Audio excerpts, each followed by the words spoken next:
هل حاسة انك ام فاشلة مع ولادك المراهقين؟ حاسة ان هما بقوا بعيد عنك، على طول قافلين على نفسهم الأوضة، بطلوا يحكولك حاجة، كل ردودهم عليك ان هما مش عايزين يتكلموا، كل حاجة بقت خناقة، كل ما تحاولي تتكلمي معاهم او تتناقشي معاهم لازم تقلب بخناقة وينفجروا في وشك، مش عارفة توصلي لنقطة تفاهم معاهم، بتقارني نفسك بأمهات تانية، حاسة ان الأمهات التانية علاقتهم بولادهم أحسن، حاسه ان انت لو كنت ام مختلفه كانت علاقتك بابنك كانت هتبقى احسن. بتسالي نفسك طول الوقت هل انا غلطت في حاجه؟ هل انا غلطت في تربيتهم؟ هل انا كنت متساهله بزياده؟ هل انا كنت صارمه وجامده عليهم بزياده؟ هل دلعتهم بزياده؟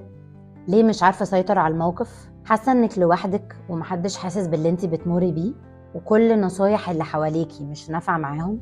الحقيقه اللي لازم تعرفيها ان كل ام بتمر باللي انت بتمري بيه ده، انت اكيد مش لوحدك، وده مش معناه ان انت ام فاشله. المراهقه مرحله مش حكم نهائي، ولادك بيتغيروا، دماغهم، مشاعرهم، افكارهم، وكل ده طبيعي.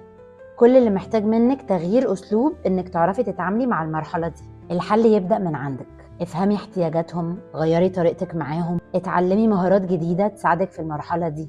انتي مش فاشله، انتي ام بتحاول وبتحاول بجد.